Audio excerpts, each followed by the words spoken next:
Good morning, Chairman. Good morning everyone. Welcome to this morning's meeting of the Community Safety Scrutiny Committee. I am Councillor Alan Woodruff, I am the Chairman of the committee, and to my right is my Vice Chairman, Councillor Neil Carey. In addition to welcoming all members of the committee to the meeting this morning, I'd also like to welcome Councillor Alex McGonigal, the Executive Councillor for Community Safety, and Councillor Manza Hassan, the Executive Support Councillor for Community Safety. Before we begin, standard health and safety announcement. If the fire alarm does go off, we need to leave the council chamber through the rear doors, into reception and assemble in the car park at the front of the building and await further instructions. The audio-visual feed of this formal public meeting is being broadcast live via the County Council's website, and all of your comments will remain accessible online. Please can we have mobiles, laptops, tablets on silent mode? The hearing loop is now activated. Requests to speak will be collated by the top table. Please indicate early when you wish to speak. So we will now move on to the formal agenda. Item 1, apologies for absence and replacement members. Joseph, do we have any apologies? Yes, Chair. Councillor Martin has given his apologies and will be replaced by Councillor Hill for this meeting only. Thank you.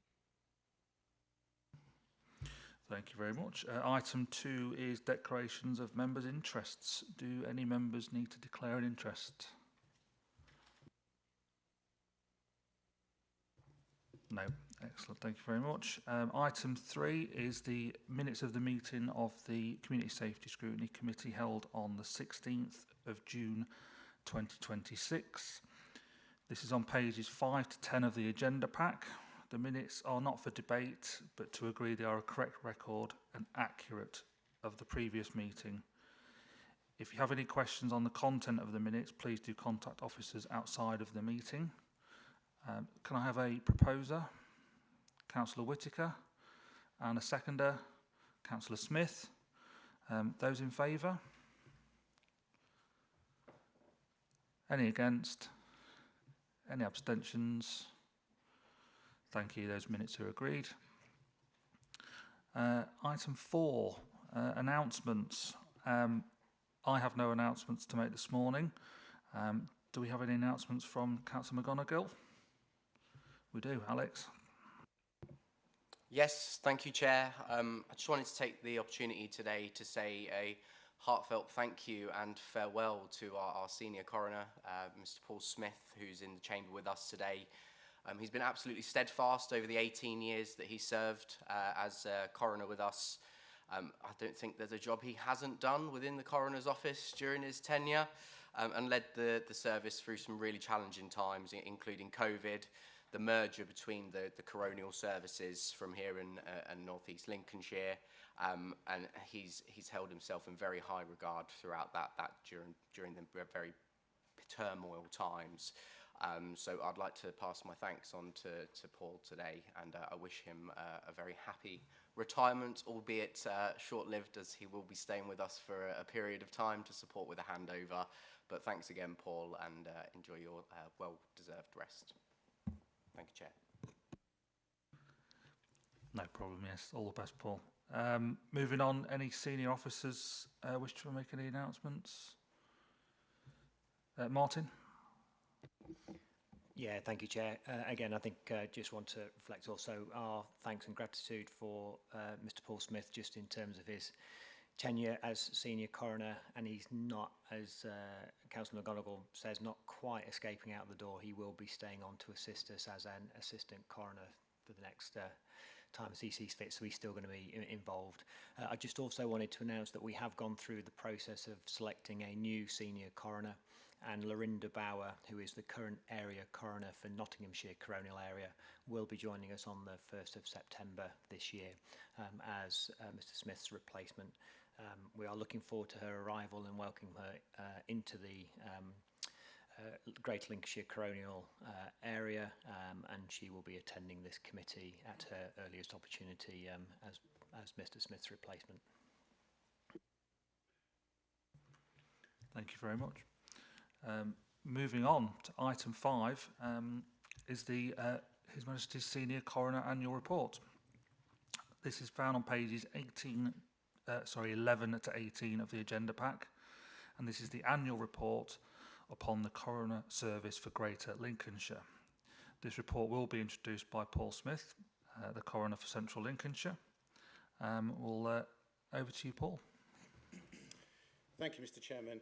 Can I just begin by thanking the committee for those kind words this morning. As somebody who grew up in Lincoln, having the local job, so to speak, has been an honour and a privilege, which I've thoroughly enjoyed throughout my time here. I look forward to remaining as an assistant coroner after my retirement at the end of August. I'm sure I have a small part to play still in the future progress of this service. In terms of the report which I put before the committee this morning, excuse me, this is, of course, by way of introduction, the first complete calendar year for the Greater Lincolnshire Coroner Service. The history of both Lincolnshire and North Lincolnshire and Grimsby services, which preceded the merger, was set out very fully in the report that I delivered last year. And to avoid unnecessary duplication, I deliberately omit that history from my report this year. Greater Lincolnshire Coroner Service is, of course, one of the largest coroner areas now in the country. There are 74 areas nationally. Geographically, Lincolnshire or Greater Lincolnshire is the largest. In terms of referral numbers, we are certainly in the top dozen areas or so. In terms of numbers of inquests completed, we are in the top 6. And in terms of complexity, when one looks at the challenges that we face and the variety of terrain that we cover and the variety of deaths that we cover, we are as complex as any area in the country. And it is a constant source of irritation to me when I'm told that I head up sleepy Greater Lincolnshire. We are anything but, and the service is anything but. Mr. Chairman, in terms of the statistics from the calendar year 2025, I take the committee to page 14 of my report, paragraph 1.5. The breakdown is in the usual format. I'm not going to dwell extensively on those figures. The committee will see that the number of referrals has dropped year on year, 24 to 25, by some 26%. Post-mortem examinations has reduced by 11%, and the number of inquests opened fallen also by 10%. The pyramid, therefore, has tightened as one moves down that particular column. All of those figures have reduced as a consequence of the benefits of the death certification reforms which were introduced on the 9th of September last year, and which I spoke about within my report this time 12 months ago. I can assure the committee, however, that whilst the numbers may have fallen, the complexity of the referrals that my service has received has certainly not decreased. The complexity of those referrals, whether cases are taken to inquest or not, has increased directly as a consequence of the medical examiner scrutiny. Medical complexities that were perhaps previously hidden in the detail of past medical treatment have now been highlighted for the benefit of my service. And I think it's fair to say, Mr. Chairman, that whilst the caseload on paper for the service may have reduced, the workload has increased. In terms of the figures themselves, I draw to the committee's attention that the number of suicide conclusions recorded over the last 12 months has shown a thankful decline, some 18%. Credit, of course, for that lies elsewhere. Each year I come before this committee and highlight the number of road traffic collision deaths within Lincolnshire and now Greater Lincolnshire. I'm afraid that story is repeated this year. Over the last of the 12 months of 2025, my service recorded road traffic collision conclusions in 51 cases, the highest jurisdiction in England and Wales. The figures show, Mr. Chairman, the usual anomaly between accidental death and recorded natural causes deaths. They are, I suspect, as a result of the volume of care home deaths that we receive and the interplay between underlying medical conditions and the consequences of accidental falls. The area, of course, remains one of the largest treasure counties in the country. We record among the largest number of treasure finds. There is, I would suggest, looking at those figures, and as I say, I don't dwell on them, nothing of concern for this committee. Mr. Chairman, before I leave those figures, I just draw to the committee's attention, if I may, two figures. The bottom of the 2025 column highlights 932 completed cases and a timeliness of 47 weeks, and I shall return, if I may, to those figures in a moment. In terms of challenges and achievements, I suggest that perhaps in order to put those, the performance into context, some history is required. The committee will remember that I advised that on the 1st of April 24, at the commencement of the Greater Lincolnshire Coroner Service, we had an open caseload of some 904 open inquests, of which a mammoth 409 was sadly over 12 months old. By the end of December 2024, I was able to advise that that figure had dropped from 904 to 678, of which 267 cases were over 12 months old, our timeliness for that period being 45 weeks on average. I can tell the committee that to the year ending 31st of December 2025, the number of open cases reduced further from 678 to 500, of which 115 were over 12 months old. And of those 115 cases, Mr. Chairman, I can tell you that I think 32, being completely accurate, were suspended for police investigation or investigations by other agencies. And as a consequence, the hands of my service were effectively tied pending investigations elsewhere. The brief for the Coroner Service for 2005 was, in essence, for us to continue delivering more of the same, given the progress that we made throughout 2024. But that brief recognised that our previous focus on a higher turnover of shorter cases, whilst that had been successful, was undoubtedly going to leave us with a residue of longer and more complex cases. And indeed, as 2025 progressed, and indeed into the early part of this year, that expectation materialised. Towards the end of last year and into the early part of this year, we were required increasingly to blend a caseload or a listed caseload, giving priority to a number of longer inquests and indeed cases requiring a jury. Those are cases, Mr. Chairman, which are incredibly resource heavy. There is a world of difference in completing 5 or 6 cases a day than sitting, as I have in the past, for 3 consecutive weeks at the end of that time, having but one case to add to my completed case tally. Despite those challenges, last year the service completed an unprecedented 932 inquests, which in addition to the 22 additional cases previously suspended for criminal prosecution, meant that as a service we concluded a grand total of 954 cases. I say unprecedented, that is sometimes a word which is used too freely. It is a word which I suggest on the basis of those figures is entirely justified. And once more, I pay absolute credit to the phenomenal effort from everybody within my service who made that outcome possible. Mr. Chairman, the downside of the throughput of older cases was, of course, that the timeliness increased from 45 weeks in 2024 to an average of 47 weeks last year. That, of course, is reflective of the historic age of the cases being progressed and should not be considered the predicted timetable for referrals currently being received. So what of the service looking forward into 2026 and beyond?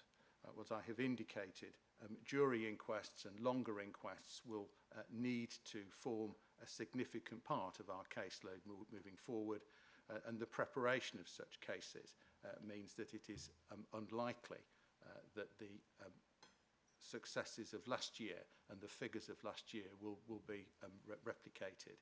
Indeed, the turnover of successful cases that we completed last year is undoubtedly, I suggest, unsustainable over the longer term.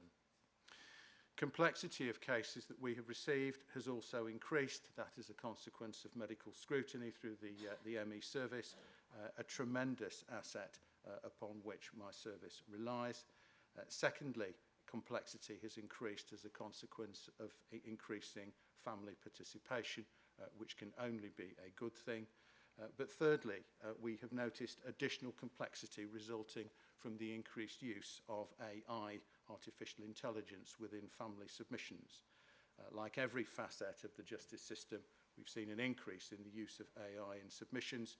AI, of course, you may think tends to overstate the merit of what is being said on more occasions than not. Often we find that legal authorities are cited by families in support of propositions that they put forward. We have not seen any, to use the colloquial term, hallucinations or false authorities given, but sometimes reliance on the bona fide authorities quoted is somewhat optimistic, and it requires additional time and thought to manage those cases and to manage the family expectations. Looking forward, as we have heard, there is going to be a change of personnel at the helm. My successor will undoubtedly bring her brand of new energy to the role. The handover will, I'm sure, be as seamless as we can make it, but undoubtedly she will need some little time in order to find her feet. Mr. Chairman, looking forward, perhaps the greatest challenge that my service faces will be the introduction of Hillsborough law in early 2027. That has been headlines in the news as recently as this last week or so. Among the introductions that it brings, there will be an entitlement to families to receive non-means tested legal aid for legal representation within inquests where a public authority has interested person status and they themselves are legally represented. Mr. Chairman, equality of arms is always good, even in proceedings which are intended to be non-adversarial, but the scale of change is perhaps especially significant in this case. As recently as May this year, the Ministry of Justice, in its consultation document, predicted an increase from around 300 cases nationally currently receiving some form of legal aid to a figure in excess of 11,000 cases nationally. Mr. Chairman, that broadly equates to 1/3 of all the inquests heard nationally. Extrapolating that to our figures, that will give us in the order of 250 plus cases within which families are legally represented.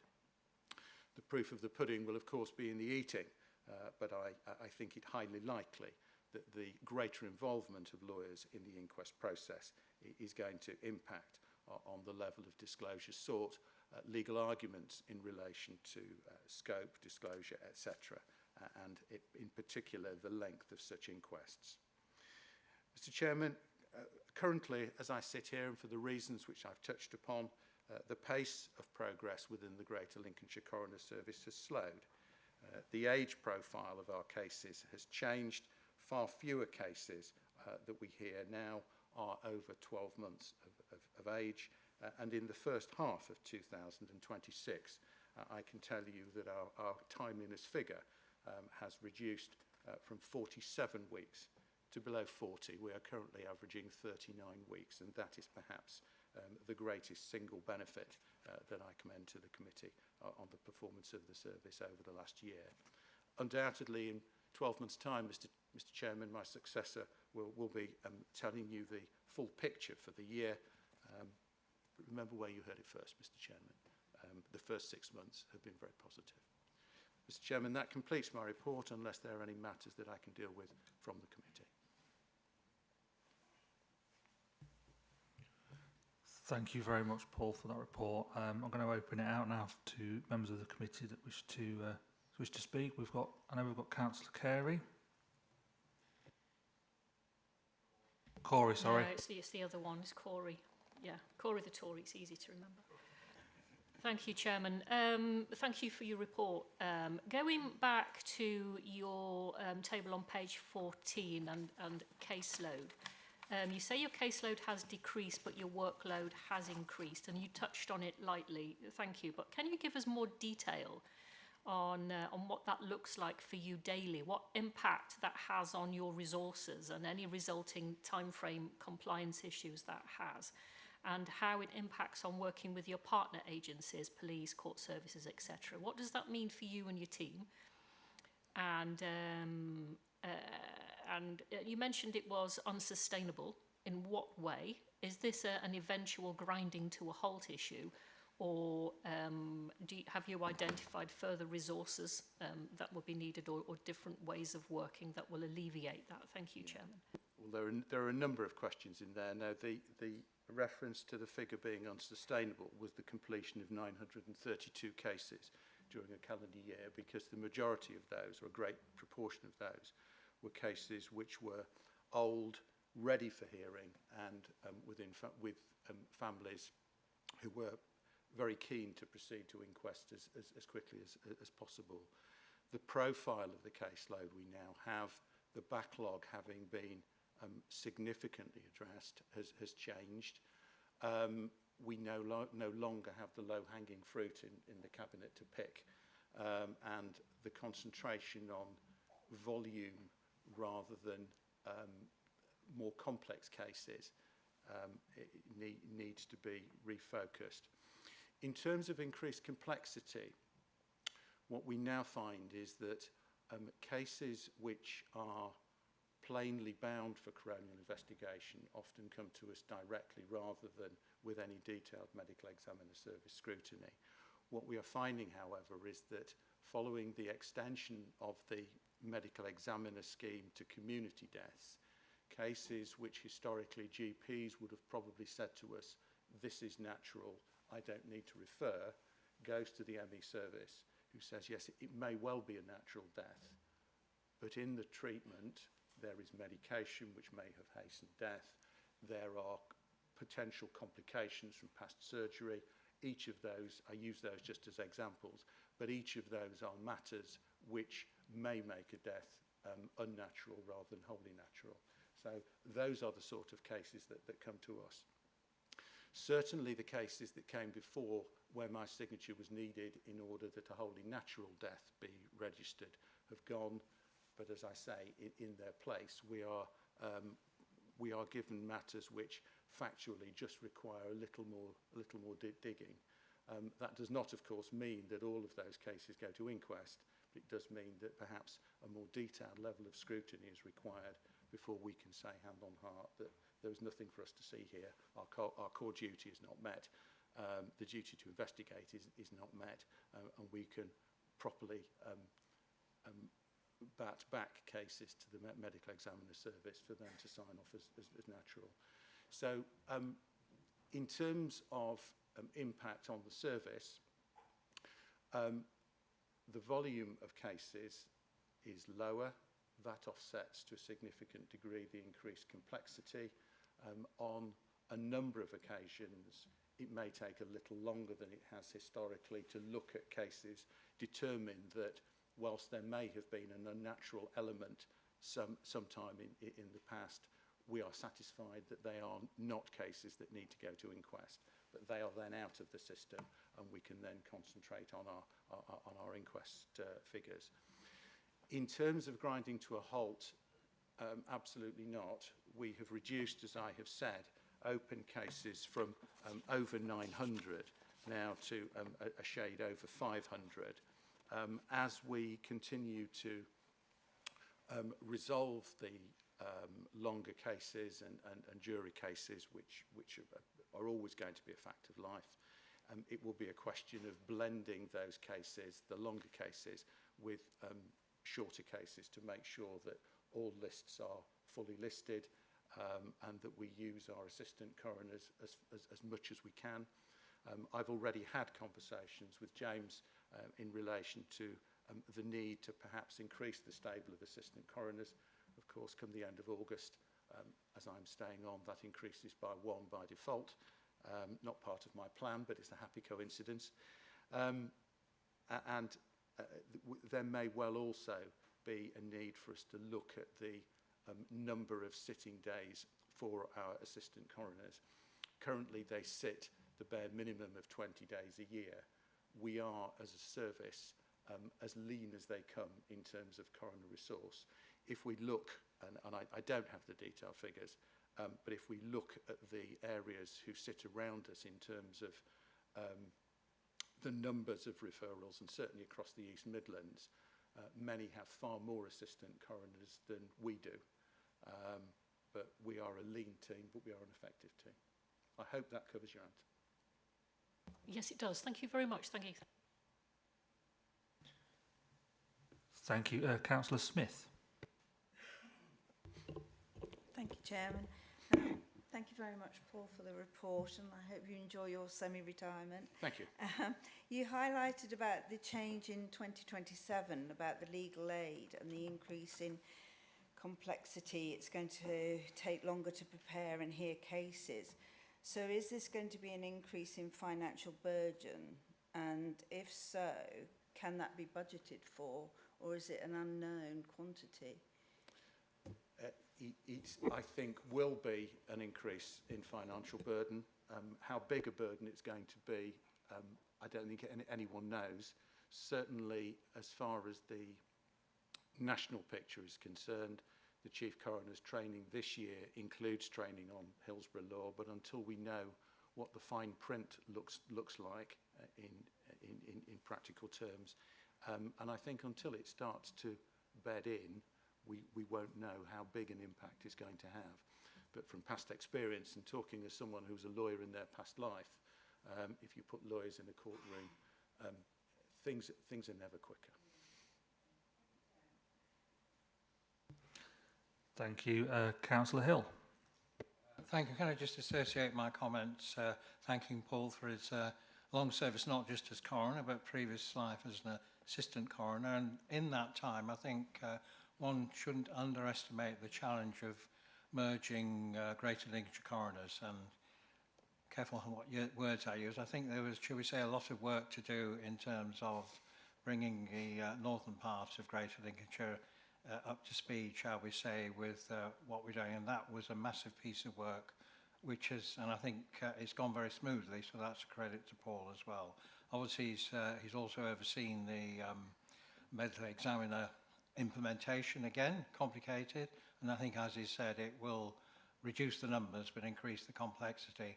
And finally, he's been part of a journey of the coroner service in the past, not his predecessor, but one really didn't like computers, and there was quite a long and painful journey getting from using pen and paper to actually getting his computers. And the other thing I would say also, he has been very cost effective, because obviously if the coroner can just ask for extra funding, we can't as a council say no, and if the coroner says reasonably I need more funding, and I think the service will need a lot more funding with the two reforms that are coming in, particularly this Hillsborough one. I do think that he has been very good at trying to protect the finances at the same time trying to run a very modern service. So I think he's been a very good servant for Lincolnshire, and I'd like to just, like everybody else, thank him for the service. I've got a few questions. One is in terms of coroner's courts moving forward. Is the current system, I think we have two, but I might be wrong, but is that sustainable in the longer term? And the second one is obviously the Hillsborough law is probably, as I think as Councillor Smith said, we all understand the need for that, and probably if paid officials told the truth, you know, in certain circumstances, it wouldn't be necessary. And I think we've seen from the from the COVID inquiry, the more lawyers you get, it never gets easier, and it probably gets even more complicated. So I wonder, the question I suppose is, what can be done to actually try and make sure that the really genuine cases are properly looked at, and shall we say the ones which probably are a little bit more speculative, shall I put it like that, are actually, is there going to be a way they can somehow be filtered? I'm not sure any inquests are ever speculative, Councillor, but I think I understand what you, the concerns that you have. In terms of the court facilities that we have 2 full-time courts available at Mile Cross. They are fully utilised on some days. We have some spare capacity. We do not list both courts 5 days a week. We could, but it would increase the burden on the staff significantly. Beyond Lincolnshire, we have the ability to hear cases, and it was part of the merger, of course, with North Lincs and Grimsby, that they would like cases from the north of the county heard in the north of the county, which is entirely understandable and appropriate.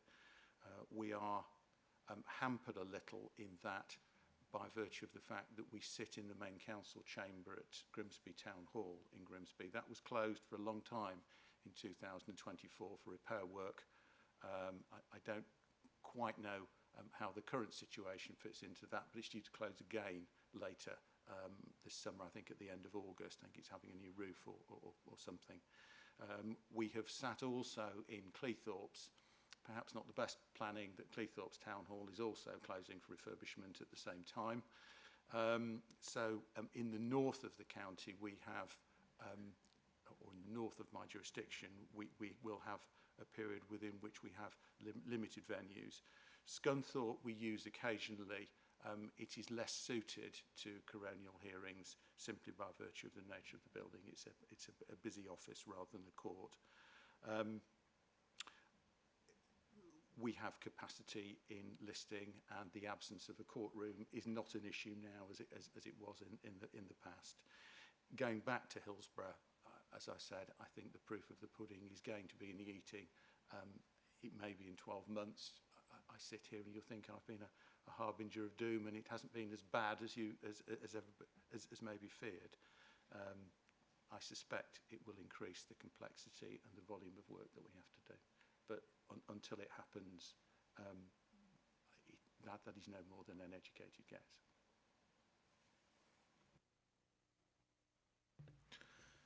Thank you. Councillor Sheard.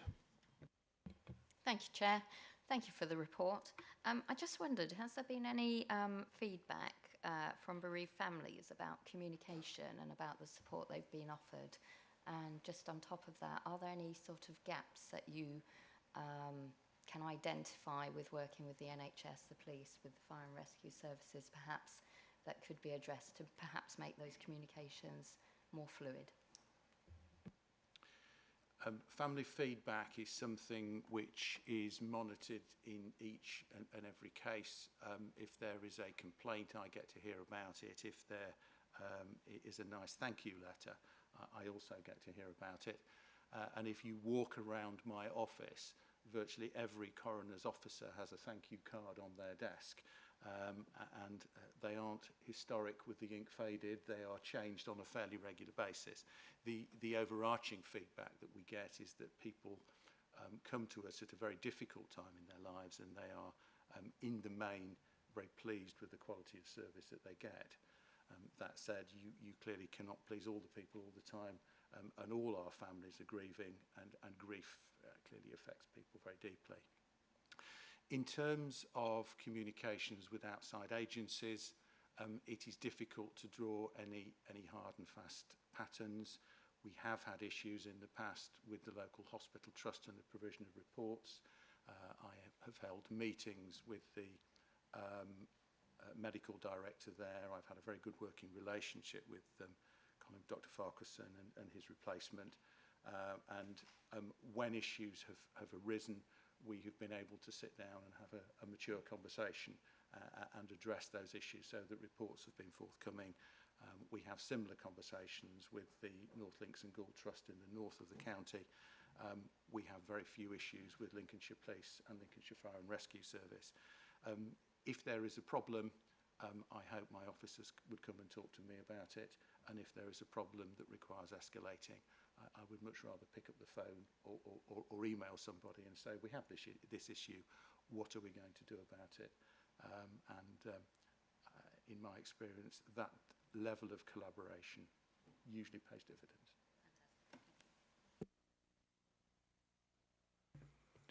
Thank you. Councillor Robinson.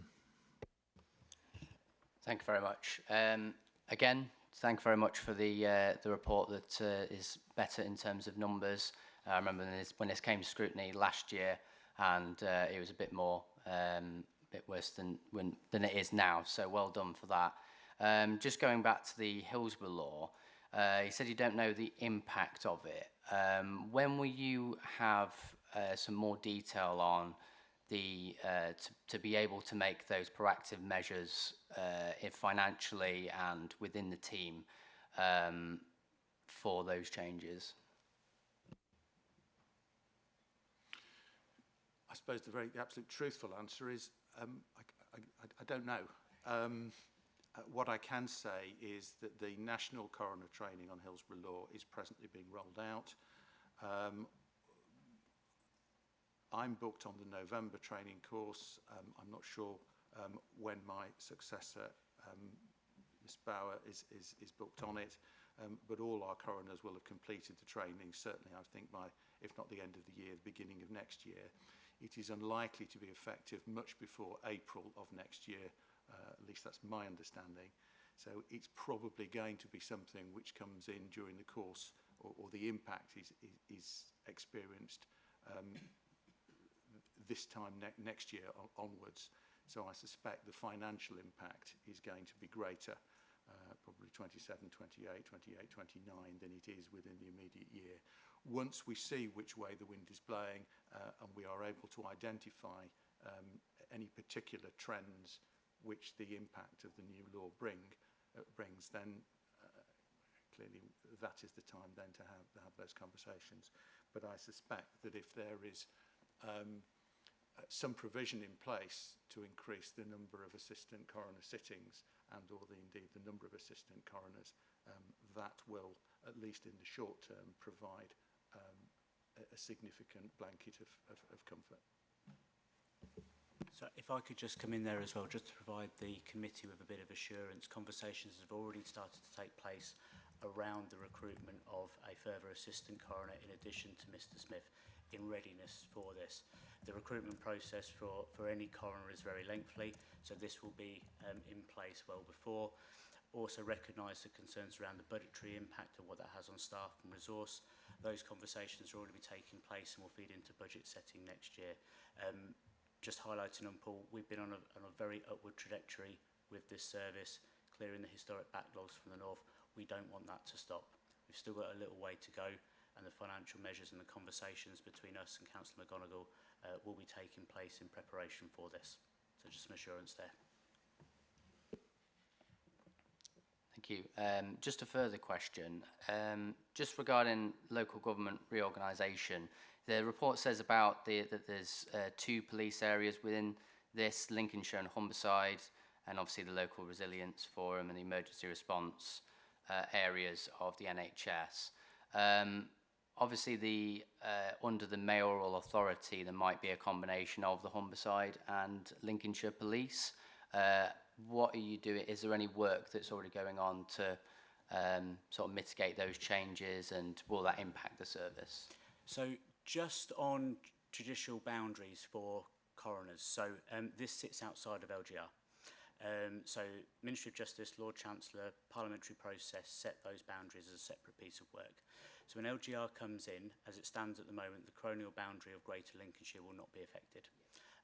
Where the lead authority is, so underneath that, I'm the lead officer with the Ministry of Justice, and LCC is the lead authority with the Ministry of Justice. There will obviously be a change to that, but the area will not change. The coroner's area, the coroner jurisdictions, their appointments will be unaffected by LGR.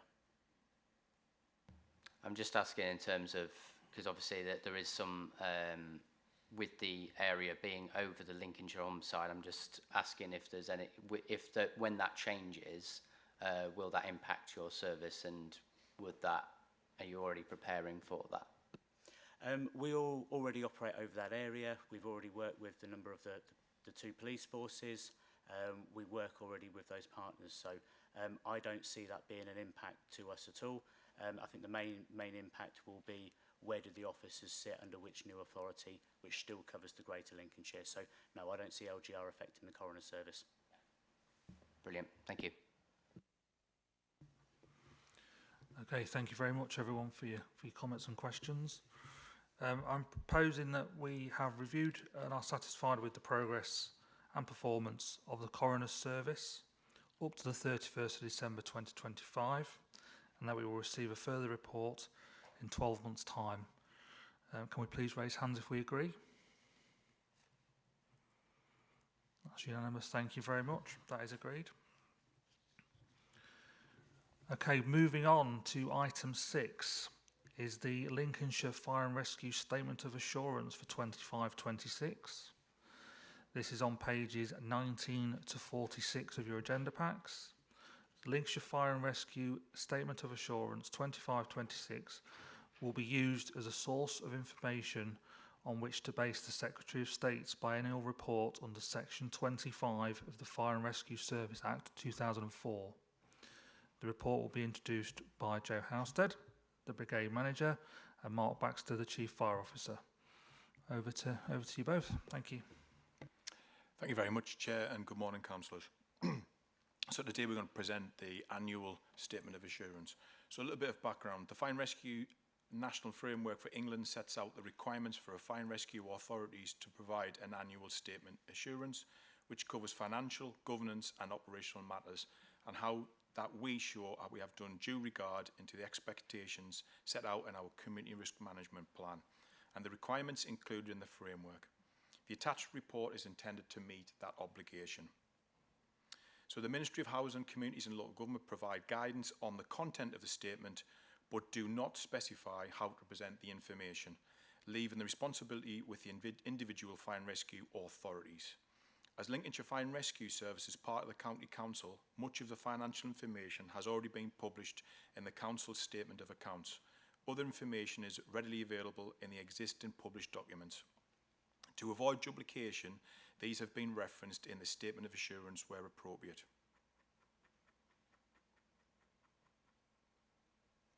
So, the Fire and Rescue Services Act 2004 is the core legislation for fire and rescue services in England and Wales. It details the statutory responsibilities for all fire and rescue authorities, which include making provisions for the purpose of extinguishing fires, protecting life and property from fires, rescuing people from road traffic collisions, promoting fire safety and responding to other emergencies. The Fire and Rescue Service National Framework document outlines the government's priorities and the objectives for fire and rescue authorities in England. It describes the high-level expectations but does not prescribe operational matters. The priorities in the framework for fire and rescue authorities are: we need to make appropriate provision for fire prevention and protection activities and response in related to fire-related incidents, which the report covers in more detail. Identify and assess a full range of foreseeable fire and rescue service-related risks and their face. Our duty to collaborate with emergency services and other local and national partners to increase the efficiency and effectiveness of the service that we provide. That we be accountable to communities for the services we provide to them. And that we develop and maintain a workforce that is professional, resilient, skilled, flexible and diverse. And in conclusion, Lincolnshire Fire and Rescue Authority is satisfied that the systems and measures it has in place in respect to the financial, governance and operational matters for the period of the 1st of April 2025 to the 31st of March 2026 were fit for purpose and effective. It is satisfied that its business was conducted in accordance with the law and proper standards, and that public money was properly accounted for and used economically, efficiently and effectively. It is also satisfied that, where appropriate, the national framework requirements have been met. I'd now like to invite committee members for any questions on the annual Statement of Assurance. Thank you. Thank you very much. I've got Councillor Robinson. Thank you. Thank you for the report. Got two questions. I'll do them one at a time. Was the initial budget for the Grenfell Tower inquiry is the 0.049 overspend on that? how can we improve the accuracy of the budgeting just for those training, and what was allocated for that training originally? So all fire and rescue services in England received government grant on the back of the Grenfell Tower recommendation. So this was grant funding. There was very strict guidelines of how we could use that funding, and every bit of the funding had to link back to one of the recommendations in terms of how we respond to the Grenfell Tower inquiry.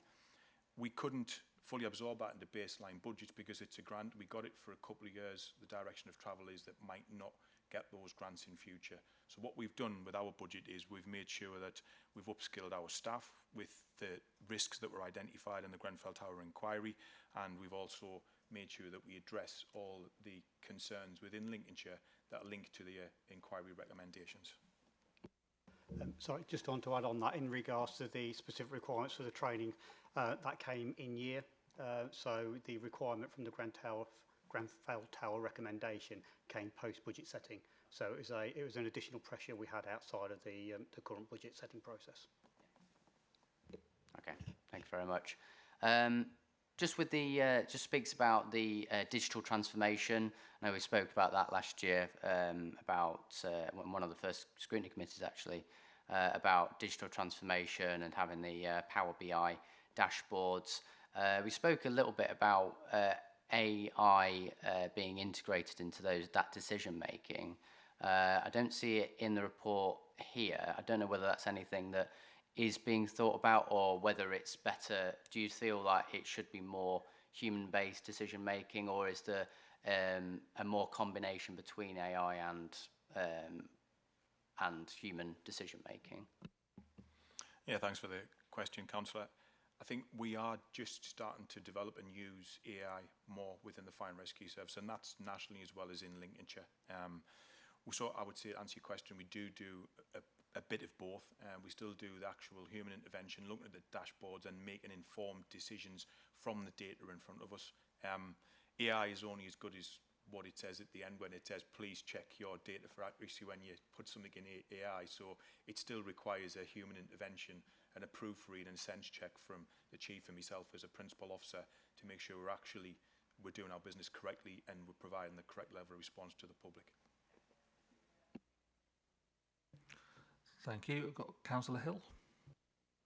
Yeah, thank you very much. I mean, just to understand this, I understand your point about not duplicating, but you've got a report here and there's no data. I know we can chase the data, and obviously this will go to the inspectorate or whatever. I just wonder, was it not possible just to have some brief data included in the report? Because frankly, it's all words at the moment, and I'm not saying the words are wrong, but there's nothing to actually back up what the words say. That's the first question. Second question is in terms of training, which is mentioned in the report, and certainly when I was part of the visits to 2 fire stations in my division, there was a clear request, certainly from non-whole-time firefighters, to make training more suitable for people who actually, part-timers who've got jobs. And I think the constant complaint was that it was becoming increasingly difficult for them who've got jobs and other things to be doing to actually fit in with the training, as opposed to the training fitting in with their requirements. And of course, if they're not trained, then they can't do certain things, and that will actually increase the turnover of volunteer firefighters, or retained they used to be called. I can't remember what they're called now, whatever they're called now. Third question is in terms of parishes who are signed up to the emergency plan situation. So 30%, and I appreciate fully that a lot of work has gone in to try and encourage parish councils to be part of it. We've probably hit the ceiling in terms of those who will volunteer, but of course if something, a crisis or a tragedy happens in an area where there isn't somebody signed up, that would be very unfortunate. And I know from my parishes which have joined up to it, how the support they get from the EP team is really good. But we really want more to do it, or clusters to do it, or something. So I'd just be interested in what thoughts there are in how you can do that. And finally, and it's not a financial question, is the sustainability of all our part-time fire stations, and it's about availability of people to do it. I mean, to me, that is a big risk that we can keep all these stations open. And I just whether Mark would actually be able to say what we're doing to try and support them, because if we can't find the volunteers to be in them, they will sort of close themselves. Thank you, Councillor Hill. I'll try and pick through the questions. So if I come back to you on some clarifications. In regards to the data, no, I think that's useful feedback in regards to the presentation of the Statement of Assurance. We're conscious of the fact that all of our relevant data in regards to our performance indicators do come to scrutiny on a quarterly basis. And we report on our progress against all of our data. But if there's areas where we can improve in regards to being more transparent on our annual statement, yeah, we're more than happy to look at that, to present the relevant data against our priorities in regards to that area. In regards to the question about the training of our on-call firefighters, absolutely. As we do go round to our stations and we get the feedback around how we can ensure we have a flexible and a blended approach to how we provide our training to our on-call firefighters. We have shifted more of an emphasis from less e-learning and being more practical training on stations, which is on the feedback and requests of our on-call firefighters. As it does mention the phrase in the Statement of Assurance, we do focus on what's called that blended approach to enable that it can be accessible whenever our on-call firefighters want to access the training, because as you know, they're not always available just those two or 3 hours a week. It's the online training is able for them to access it at their convenience. But their main emphasis has been shifting to give them more practical training on station, because that's definitely something that the feedback we've had over the last year, which has seemed to have gone down well with our stations. In regards to the element for recruitment of our on-call firefighters across the county, we have identified consistently over the last few years that's one of our risks for the sustainability of our availability of our response model. We have focused recruitment campaigns in our areas, particularly where we've got our hard-to-reach stations where we want to ensure that we've got sustainability of those areas, and we've had some really successful outcomes of that. I'll reference Rugby, which was a station probably only about 2 or 3 years ago that had really low availability, really low numbers, and over a 12-month period they've over doubled the numbers, and their availability has gone through the roof, to be honest with you, and really added so much value in that area. And so we're doing a targeted approach across areas in the county to ensure that we can keep sustaining our on-call model, because as I've said many times in this scrutiny committee, our on-call are the backbone of our response model of Lincolnshire Fire and Rescue, and they are an absolutely essential part of how we respond to our communities, and so we will continue to invest in improving those recruitment targets. And forgive me, I think there was a fourth question. Sorry, emergency planning, yes, of course. So the emergency planning team that are working with our community emergency response teams, yes, we've had 30% uptake, but in the high risk areas, we've got over 90% that are going through the process in regards to developing those emergency plans. We are conscious that it is a volunteer-led concept, so we do have to rely on the teams as volunteers to step up and to support their communities. But what we have seen is a real increased interest in regards to setting up those teams. You're right in mentioning the concept of the clusters, and that's what we are focusing on, where we know we've got parish and ward areas in relatively close proximity, and it may be a challenge to set up those resilience teams. And in every one, we are putting on training so we can cluster those parish and wards together, so they've got one emergency resilience team. But we will be continuing with this programme, and it has been successful so far, and the more we keep promoting it, the more we keep outlining the benefit of it. And my ask and my request would be for all councillors to be actively promoting this in your local areas, and then to link in with our emergency planning teams, and they are at your disposal in regards to supporting this programme.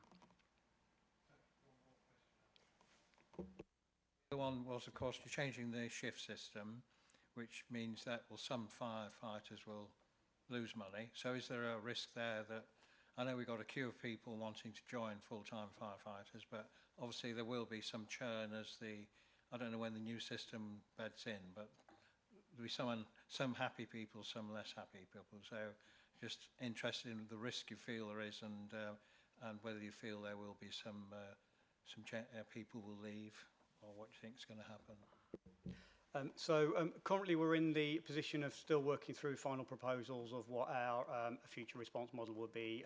We are hoping to go out for public engagement in the next few days once we finalise some of those details. We've done extensive work and local engagement with all of our whole-time operational firefighters and gone around all the stations. We've also worked with our representative bodies in regards to developing what we think is going to be a real improvement in regards to how we respond to our communities, and adding a significant amount of resilience and increased establishment to our whole-time cadre. We do recognise that in the short term there will be a change of pay salary for some of our personnel, but the overwhelming feedback that we're getting, having a better work-life, home-life balance for many of our firefighters is hugely valuable for them, and so not having the additional commitment of having to live either next to the station or in one of our accommodation pods is really welcomed from many of our whole-time firefighters. So we will also link in with any pay protection requirements that's part of our legal duties if we do change any of our shift patterns. So we will absolutely minimise any financial issues for our firefighters. But the overwhelming internal feedback of our initial proposals has been seen really positive. But I think probably more importantly, it will give us a far more resilient, sustainable and a quicker response model across the county of Lincolnshire. Thank you. Councillor Whittaker. Thank you, Chair. Thank you for your report, Joe. On the community risk management plan, what percentage of properties oblique people have completed the online home fire safety check self-assessment tool, and what percentage have been successful? Thanks for your question, Councillor. I don't know the exact data in terms of, how many percentage of people have engaged with it. What I can give the assurance is it is just another mechanism we use to reach out to the public, especially those hard to reach people who they can use to engage with us. The ones that do engage with that online portal, we then go through a triage process like we would do with all homes. And if they do hit certain vulnerabilities of what we're looking at, then we'll place them in a priority 1, which is our highest priority, and we'll visit them as soon as possible. But I could find some data, but on the top of my head, I haven't got that data in terms of percentages with me, unfortunately. Thank you. Councillor Sheard. Thank you, Chair. My question focuses around schools and how far-reaching we go into schools to perhaps highlight fire safety, road safety, antisocial behaviour involving deliberate fires. I just wonder, are we quite far-reaching in this rural county, and make sure that we're hitting all the information points, because I think children can play quite a vital role in ensuring proactive rather than reactive services. And then just a second question, totally on a different span. I just wonder, with the upcoming of electric vehicles, solar farms, battery storage, are we actually finding that the impact from those sorts of equipment devices is increasing your service need? And also, do we have specialist training and equipment in place to make sure we mitigate those fires quickly? Yeah, thanks for your questions, Councillor. I'll deal with them one at a time. The first one, in terms of reaching out to schools, our prevention team lead on this activity, but they also link into operational fire stations who will go out into the community. So we start off with a national campaign right at the highest level from the National Fire Chiefs Council about how we use various different campaigns to target local communities, from water safety to road safety to community safety.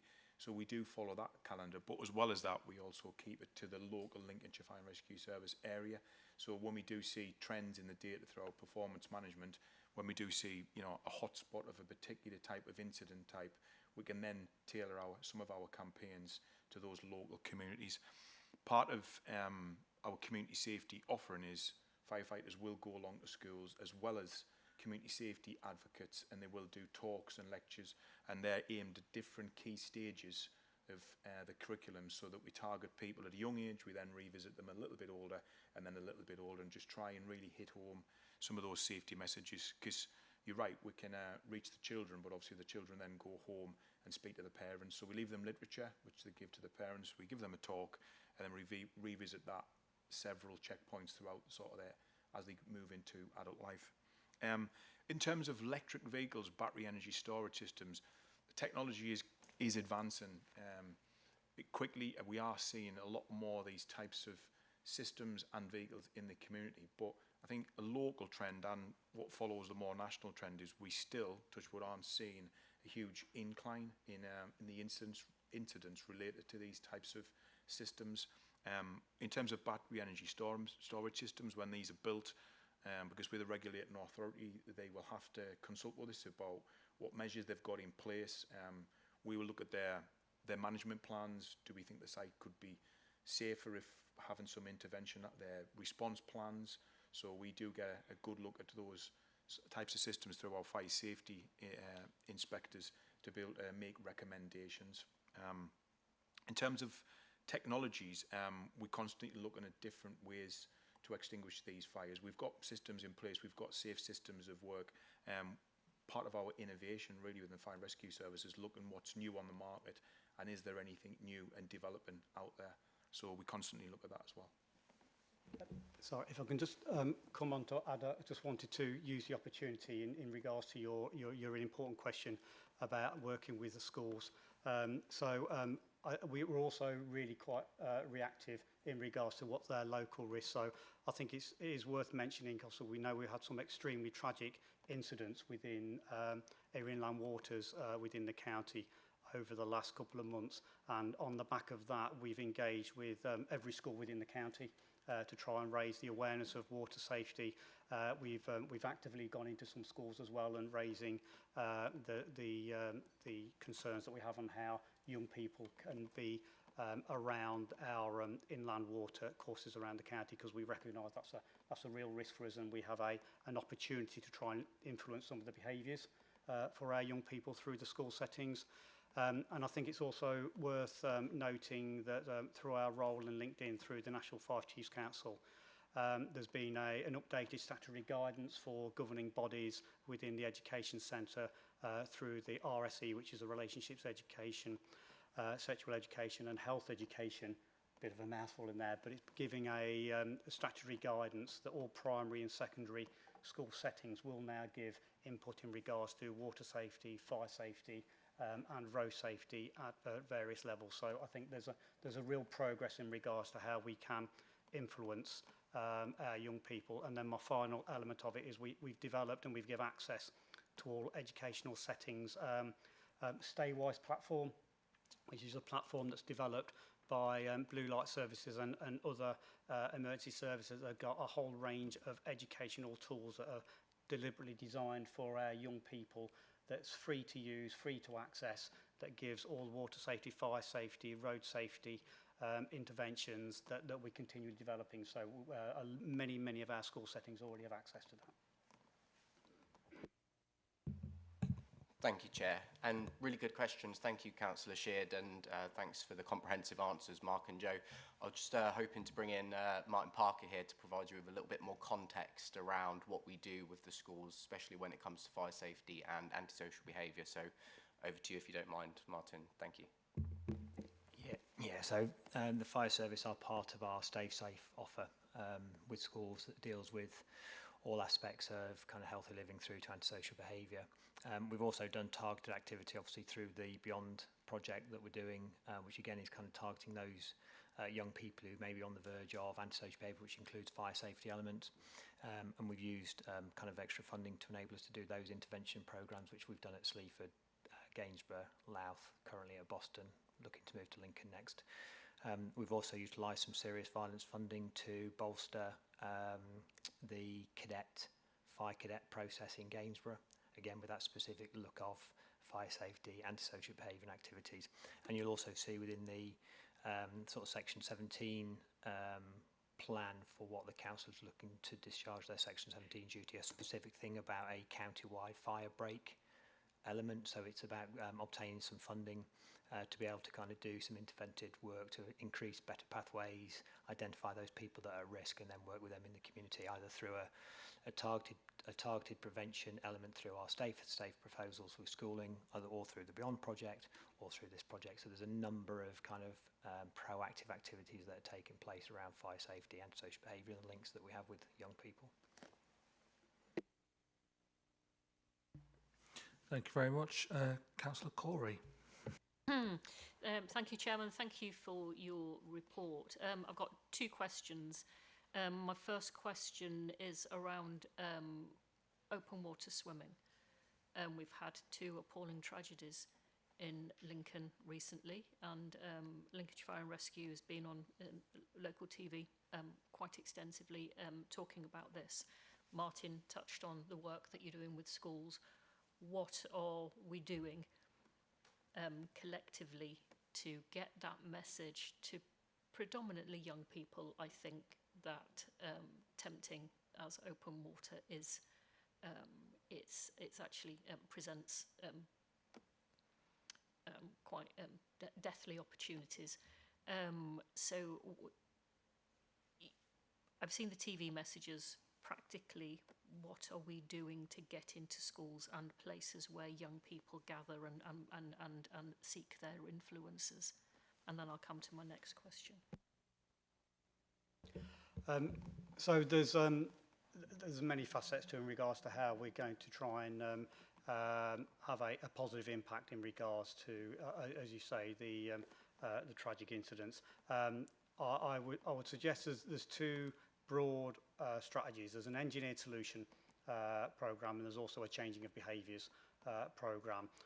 There's some good work that's been happening in many of our hotspots in regards to engineered solutions, in regards to the implementation of throwing lines, in regards to buoyancy aids, having an increased wardens around some of these hotspots to ensure that, as I would class, that's an engineered solution.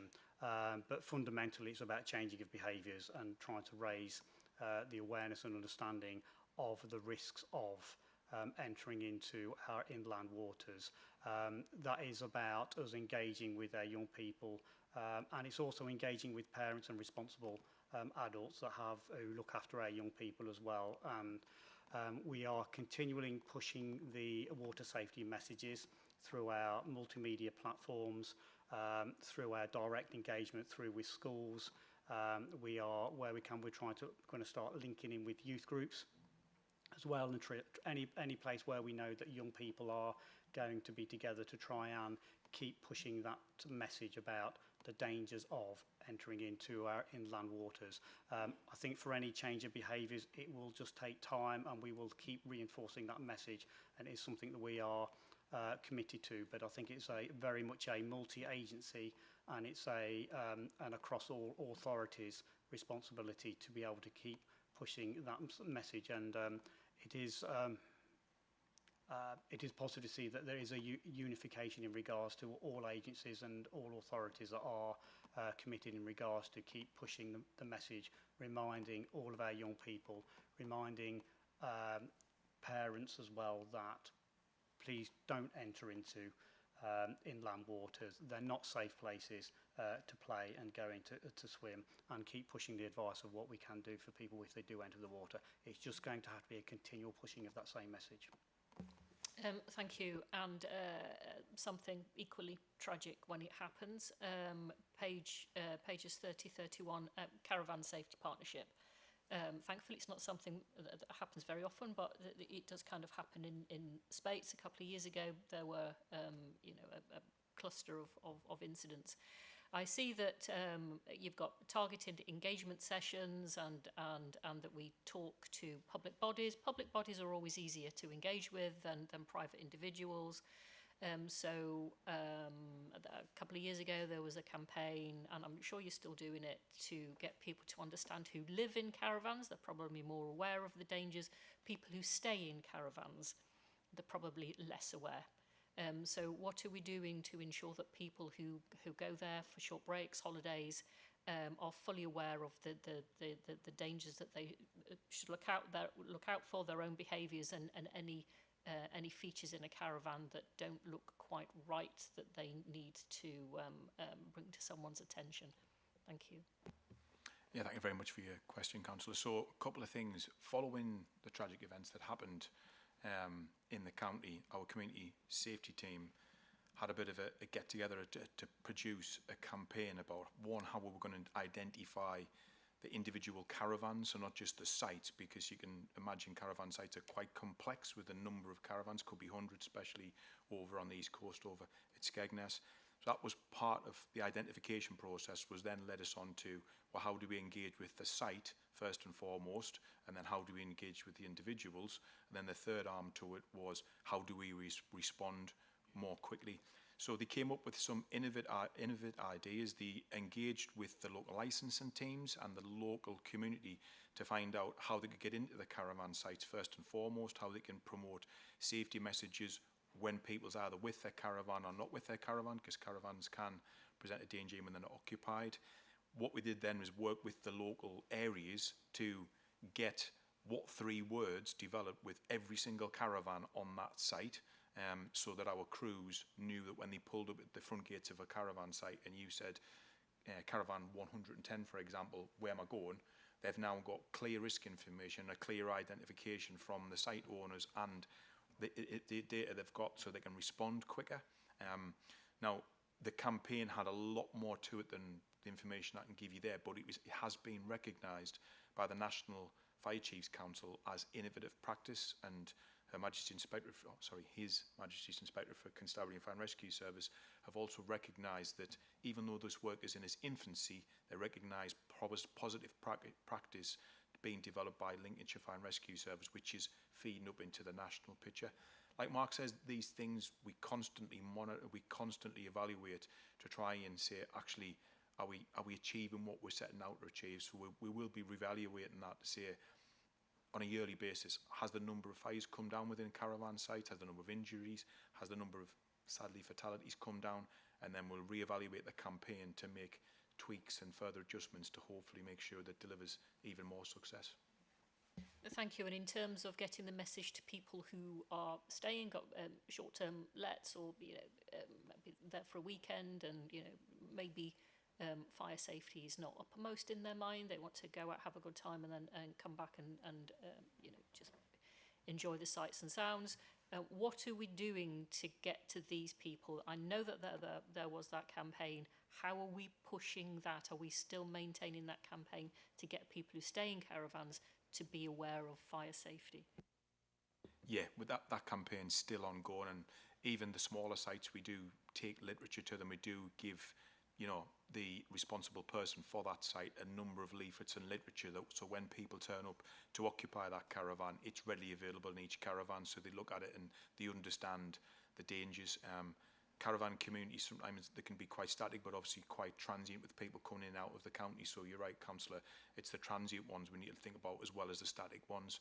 So all our caravan sites now, like you say, have literature, and in all of their caravans, even the smaller location of when they get there with their welcome packs or your induction pack, just like a hotel, there'll be references to take care within the caravan, make sure that CO2 alarm is working and smoke alarms are fitted and working. So we proactively develop that, and we keep pushing that the best we can. Thank you very much. Councillor Bridgewood. Thank you, Chair. I know you monitor national trends and that you've said that quite a few times. Suffolk County Council, I believe, have just turned off all their solar rooftop on their schools following 3 rooftop incidents, which I believe was down to ancillary equipment connections and stuff like that. Now, the negative of that is that is going to distort potentially any trend developing. Have you picked up on that? And are we being proactive in looking at the number of schools that have got rooftop solar, and are we looking at any sort of program of inspection for those? Thank you for your question. Yeah, we did see that obviously on the national press that incident had developed. I think it's still being looked at closely to fully establish what the actual cause of the fire was. Was it the panels? Was it the wiring? Within our fire safety department, part of their remit is they will look at any kind of trends like that, because we regulate commercial premises, and they will be at the present looking at schools across Lincolnshire to say which ones have got solar panels. We then look at the audit histories. Have we had any problems within those buildings? And if need be, we will go out and visit ones where we have had previous concerns. It's a delicate balance. Obviously, we've got to regulate, but obviously we've got to let the school occupy and then keep moving forward with their business. So part of what the regulators code tells us to do is working with businesses effectively to allow them to operate and to open, but also regulate at the same time. So yeah, we do actively monitor any kind of trends that come through nationally and locally in terms of fire safety, and then we will target premises based on those risks. Yeah, thank you very much. I think that will conclude that item. So thank you very much, everyone. I propose that we have reviewed and are satisfied with the contents of the Lincolnshire Fire and Rescue Authority Statement of Assurance for 25-26, and that our comments will be passed over. Can we please raise hands if we agree? Thank you. That is unanimous. Thank you very much. Okay, moving on to item 7. This is the food standards activity for 25-26. This can be found on pages 47 to 72 of the agenda pack. The report provides an update on the work undertaken by Lincolnshire County Council Trading Standards in respect of the introduction of the Food Standards Agency Food Standards Delivery Model and Food Standards Enforcement work for the financial year of 25 and 26. This report will be introduced by Mark Keel, the Head of Trading Standards. Over to you, Mark. Thank you, Chair. Good morning, everyone. So I'm pleased to present this annual overview of the Trading Standards Food Standards activity for 25-26. Trading Standards' role is to ensure that food sold in Lincolnshire is accurately described, properly labelled and safe from fraud, and to ensure that consumers are able to make informed choices about the food that they purchase. During the year, we saw a growing food sector comprising of 7,636 food businesses, an increase of more than 600 establishments compared to the beginning of the financial year. Despite this increase in demand, the teams continue to take a risk-based and intelligence-led focus to using our resources and looking at the businesses and issues that pose the greatest risk to consumers. Over the course of the year, officers delivered 312 formal interventions, including inspections, sampling activity, revisits, and inspection of new food registered businesses. We also responded to 123 food-related complaints and inquiries, with food labels and food allergens continuing to be the most common areas of concern raised by consumers. Food sampling remains one of our most important tools for identifying non-compliance and protecting consumers. During 25-26, officers procured and submitted 106 samples for analysis. Particular emphasis was placed on allergen compliance, where undeclared milk allergens continue to be identified as a significant risk for susceptible consumers. We also undertook work on food supplements, meat authenticity and food additive compliance, including working with the Food Standards Agency and other authorities on issues of national significance. This year also marked the first full year of implementation of the Food Standards Delivery Model, a new national framework introduced by the Food Standards Agency. While the model provides a more accurate assessment for food businesses and the risk that they present, it does allow for better targeting of regulatory activity. It has highlighted the significant level of resource required nationally to meet fully the intervention frequencies as set out in the Food Law Code of Practice. The report itself is candid about the challenges we face. The volume of regulated businesses continues to grow.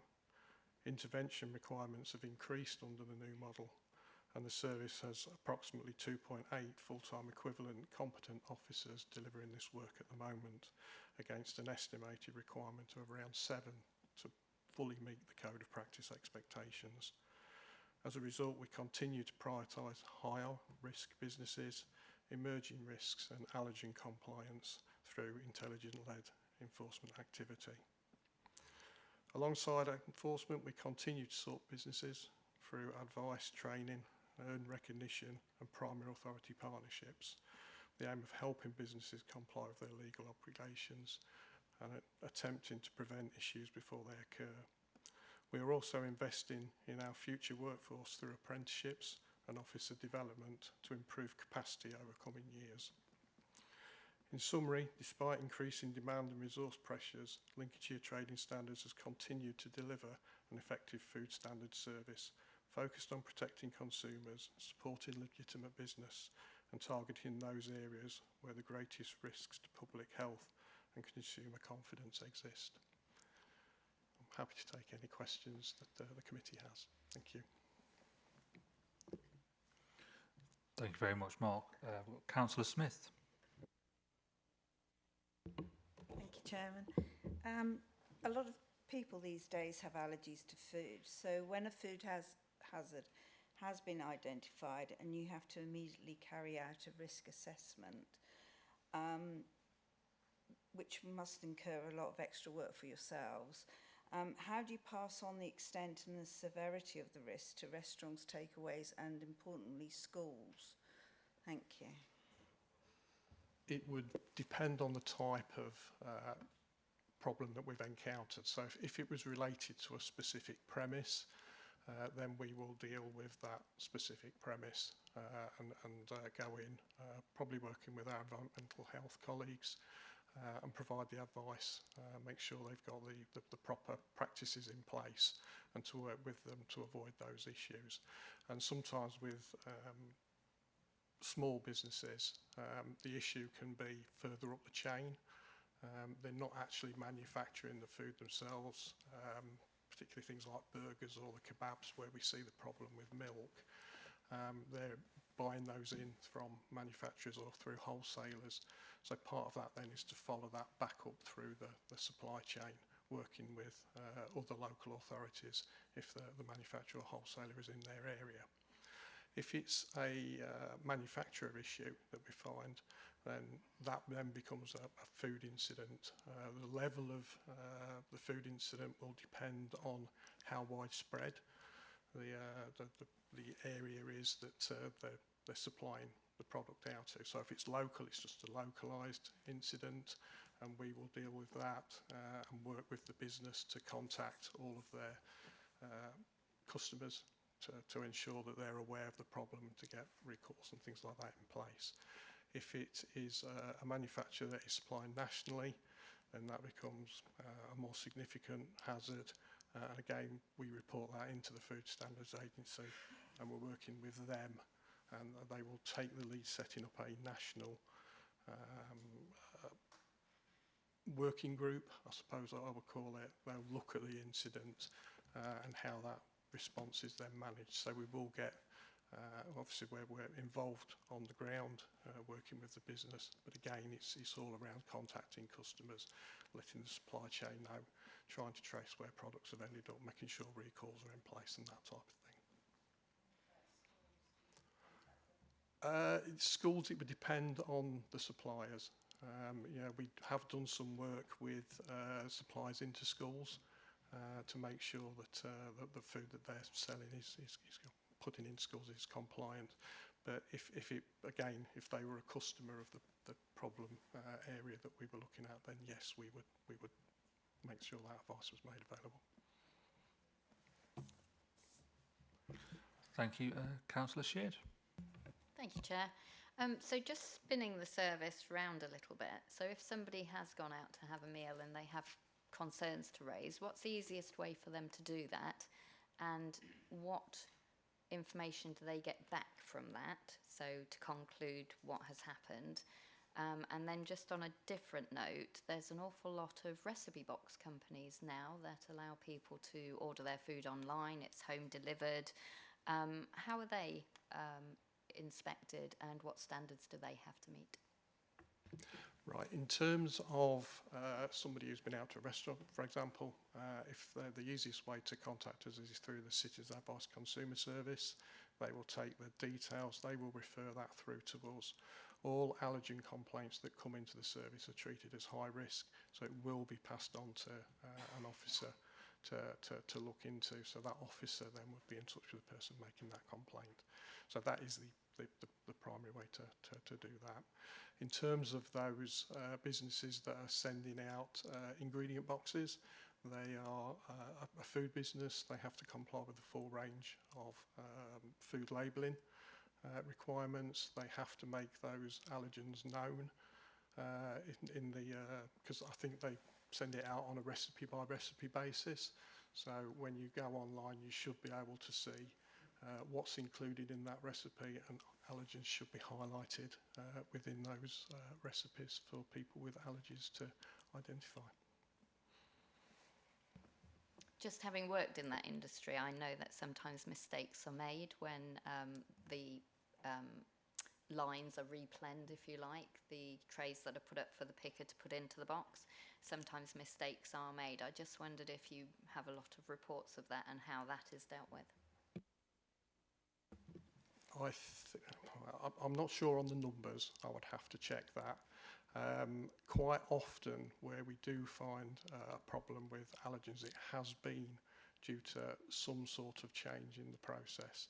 It may be a change of ingredient that comes from one that doesn't contain an allergen. It may be for whatever reason the manufacturer struggled with the supply. They've gone out to somebody else, think it's okay or something similar, not done the due diligence, and then it slips into the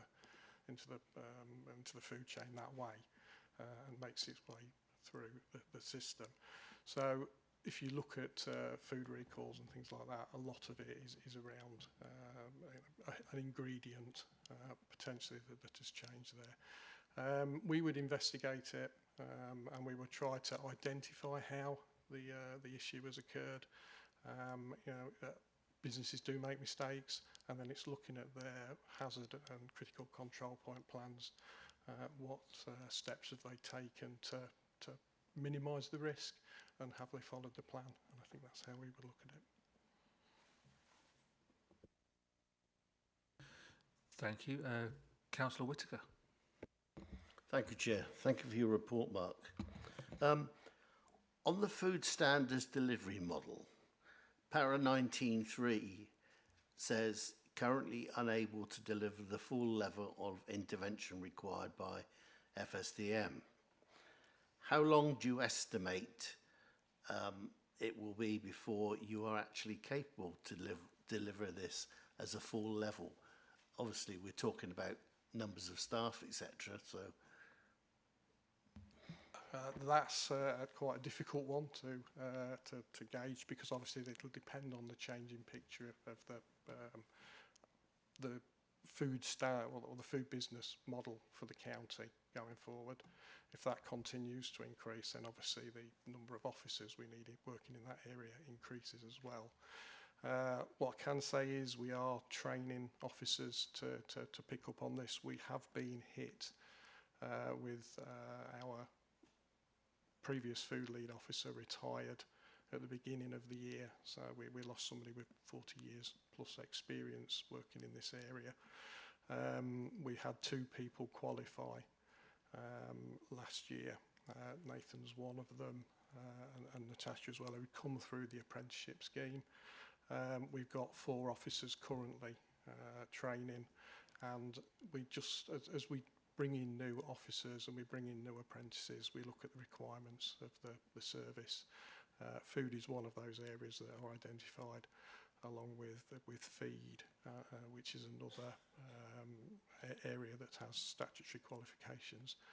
So we're looking to train up officers to pick up those roles. So it's not going to be immediate, because it does take a minimum of 4 years to get somebody qualified to undertake food work, but we are working towards it.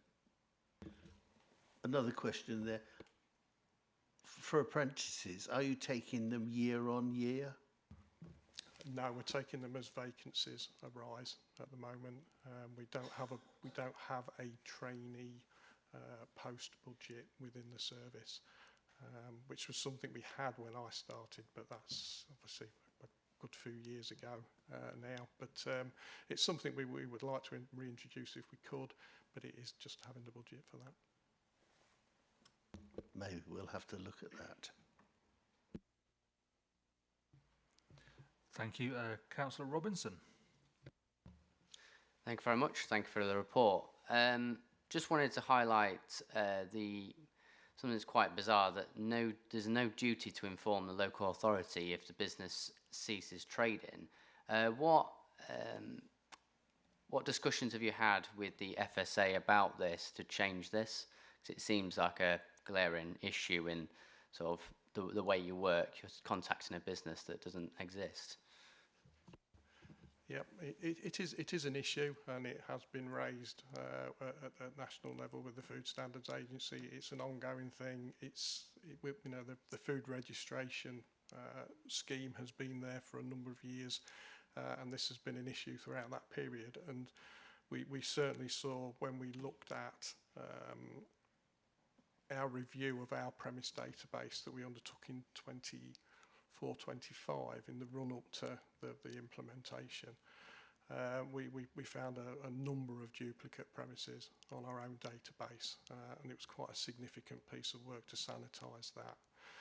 We can put some measures in place. We can look at new premise registrations. We look at the addresses and that type of thing now to make sure that we haven't got 2 or 3 premises trading from the same address, and then we start to look at the questions as to why that might be, and we can do some additional searches and try and identify what the current situation is with that premise.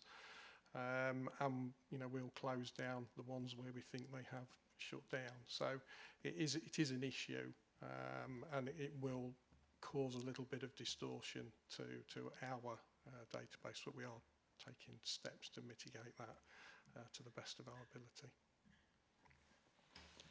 And is there work with the districts on that? Because obviously with business rates, they will obviously pay that, and if there's suddenly no business rates coming from that business, that make an indication to yourselves that that business is no longer trading? Yeah, there's a couple of things that we can look at business rates, but we also work extensively with the environmental health colleagues anyway, and part of our sanitisation process was to get their list, because their list is a little bit more up to date than ours in terms of the registrations. It takes a few weeks sometimes for that to filter down to us. So they all provided their current database for us, so we were able to compare that against ours and make some modification against that. We continue to work with them on that basis, and it's just a case of, if we see businesses that are closed, we let them know. They can let us know the other way around as well. Thank you. We've got Councillor Bridgewood. Thank you, Chair. Thanks. The workforce development and capacity building, that's really good that you're doing that, and the apprenticeships and everything. But I think I'm right in saying that nationally there is a shortage of qualified people. given that, 4 years investment to get people up and trained and everything, and I know Lincolnshire is a wonderful place to live, but have you got any concerns about retention, or have you got any sort of program in place to make sure that your staff are happy and want to stay on?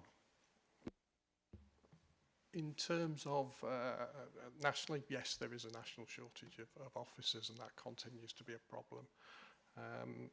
In pretty much every recruitment drive that we've had since 2020, we've failed to attract anybody who is fully qualified. I think we've had one, maybe two applicants who've come through who have a partial qualification that's relevant. So it is difficult to attract people in. In terms of retention, however, we've been pretty successful in retaining our apprentices. We've taken on probably a dozen or so since 2020, and we've retained all but two. One who went off to join the securities industry, and another who decided it wasn't for her very quickly, and we went out to recruitment on that one again. So we have a really good retention in terms of our officers, both qualified and through the apprenticeship scheme. And I do know from other authorities regionally and nationally that hasn't always been the case. They've struggled to retain people just even through the training programme. We do offer a lot of support for trainees. It's on-the-job training.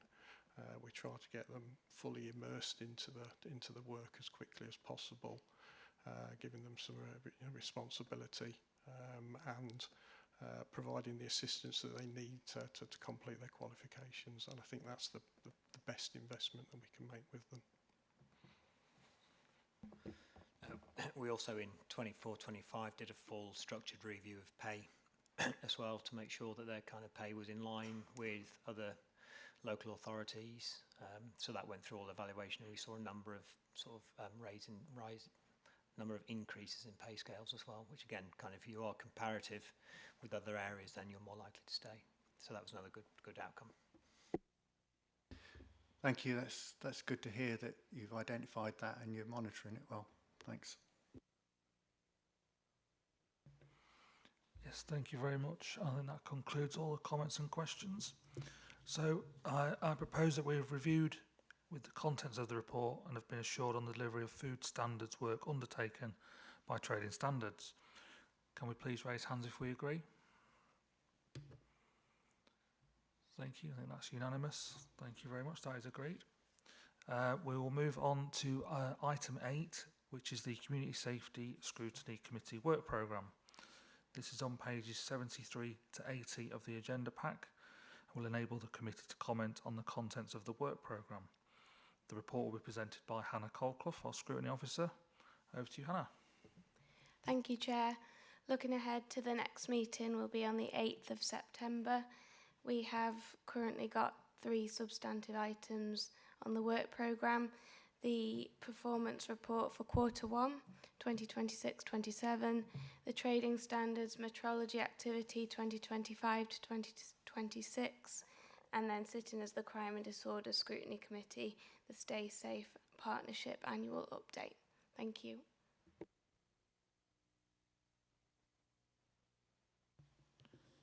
Thank you very much. Do any members wish to make any comments or questions on the work programme? I think everyone's happy. Yep, excellent. Thank you very much. I move that we approve the planned work programme for 2026. Can we please raise hands if we agree? Thank you very much. We're just going to take, we'll do a 10-minute break, return at 11:50 of one more item as the Crime and Disorder Committee. So if we can back here at 11:50, please. Thank you.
start, everybody.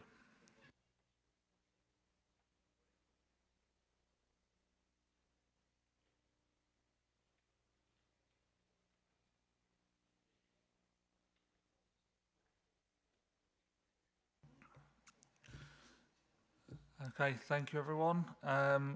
Item 9, we are now going to sit as the Crime and Disorder Scrutiny Committee under Section 19 of the Police and Justice Act 2006. This is the Lincolnshire County Council's Section 17 Crime and Disorder Delivery Plan. This is on pages 81 to 118 of the agenda pack. The report provides the Community Safety Scrutiny Committee with an overview of the Lincolnshire County Council's newly adopted Section 17 Crime and Disorder Strategy for 25 to 28 and the accompanying delivery plan for 25 to 28. This report is going to be introduced by Jade Thurlesby, our Domestic Abuse Business Manager, with Martin Parker here obviously as well as the Director for Community Protection and Commissioning. Over to you, Jade. Thank you, Chair. Good morning, everybody. Yes, so I'm going to give you an overview of the delivery plan. So the strategy has already been adopted in terms of the Section 17 Crime and Disorder strategy for Lincolnshire County Council. That was adopted by yourselves and the rest of the governance throughout the council early this year. And then this is just a subsequent accompanying delivery plan to set out how we're going to implement this across the whole of the organisation into a more operational view over the next 2 to 3 years. So this is about a whole council approach and ensuring that the crime prevention, safeguarding and community safety considerations are consistently built into everything the council already does. The strategy recognises that much of this work is already happening though, so the delivery plan is very much focused on those areas of work that need further development and not every single thing that's within the strategy. It recognises that many of the actions within the delivery plan contribute to multiple strategic priorities. For example, the domestic abuse awareness activity supports prevention through increased awareness. It also supports early intervention through improved identification and responding to risk and harm and long-term recovery. So there are a number of areas that it covers in terms of strategic priorities. The delivery plan supports those overarching priorities, and as I've just demonstrated, many of them cover a number of them, and those are prevention, early intervention, responding to risk and harm, long-term recovery and support. The key areas of delivery within the action plan, there are 21 actions within the plan. I know there's a typo, sorry, at the beginning of the report that says there's 19. There's 21 actions within the plan. Rather than covering them all kind of individually, you can see in the appendix, the areas that are kind of, several that are grouped together in terms of themes are building workforce awareness, safer commissioning and procurement, strong governance in this area, protecting residents and communities, overall resilience within our services, and then some examples of some new and innovative work also that has been introduced into the plan through the strategy is around the fire break interventions programme through Lincolnshire Fire and Rescue that we talked about briefly earlier, the online harms work and creation of a strategic approach to that around exploitation, online fraud, misinformation and AI-enabled risks, a review of the lessons arising from the Southport inquiry, an introduction of an internal domestic abuse pathway for staff and managers, and then strengthening the fire and rescues service contribution to tackling violence against women and girls. There is an element obviously as well within the report that talks about resources and financial impact. There are no additional budget requirements associated with the strategy or delivery plan, and where we talked about the fire break initiative, that would be funding that would be sourced externally. Delivery will be achieved through existing resources and existing statutory functions, and there is therefore, this is about improving coordination and strengthening existing activity rather than creating entirely new programmes of work. To ensure delivery across Directorate Section 17 Crime and Disorder Working Group has and will be further established and will be chaired by Community Safety. The group will monitor progress against the delivery plan, review performance, identify any barriers, share best practice, support compliance with Section 17 duties and escalate risk where required. Quarterly meetings will begin in September, and annual reporting to the corporate leadership team and the Scrutiny Committee will happen, the first one being June, July this time next year. The next steps are to establish the working group. People have been identified, and like I say, the first one will be in September. Commencement of a quarterly group, online monitoring of progress against the delivery plan, and that will be each action will be monitored very carefully by the service area that is involved, and then that will come together so that we can produce the annual review and report for yourselves and as corporate leadership team. And everything else I've outlined in terms of the reporting mechanisms. So any questions, please?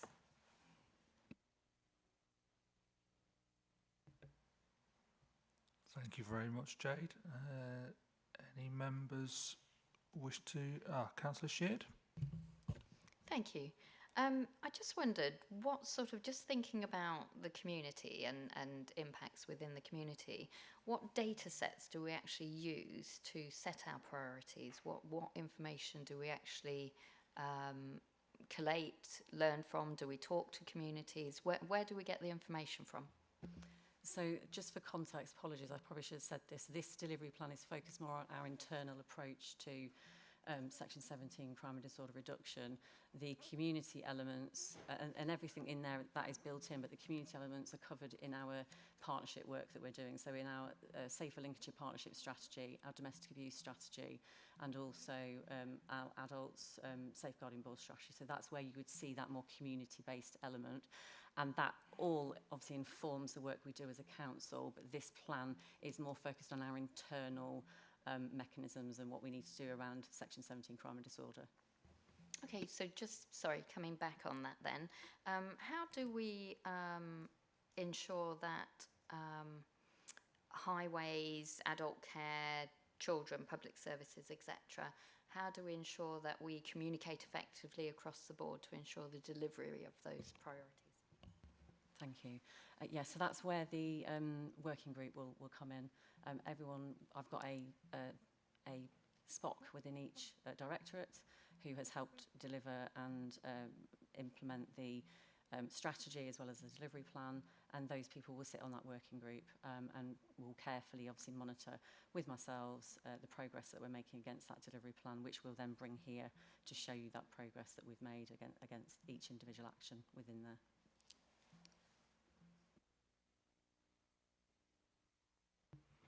Thank you. I think Councillor McGonigal wants to come in.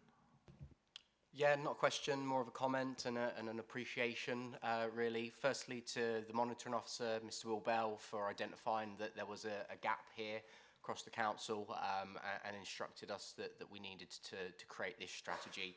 And secondly, to Jade, Martin and the wider team for bringing it to life and putting it into paper. The work that you've done hasn't gone unnoticed. So thanks again for everything that you do.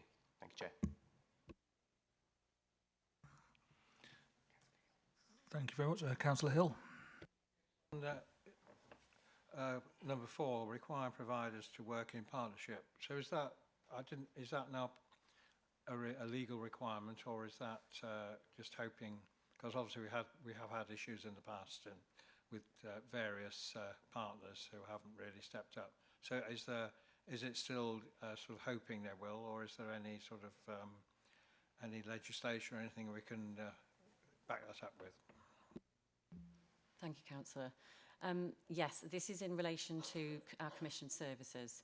So where we are commissioning and contracting services, we will ensure it is included at the moment, but we feel that we can strengthen that within our commissioning arrangements and our contract arrangements and work really closely with our commissioning colleagues to do that. In some instances, it is now enshrined in law in terms of some of the aspects that we have to kind of co-commission. So sexual violence services, victim services, under the new Victim and Prisoners Act, that kind of instructed local authorities, police and ICBs to come together to commission those services. So in some respects they are, but you're right, it's a bit of both.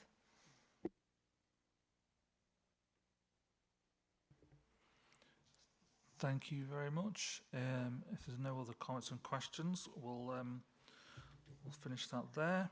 I propose that we have reviewed and are satisfied with the accompanying delivery plan and the governance arrangements, and that implementation will be undertaken within existing resources and budgets, with resource implications being primarily staff time.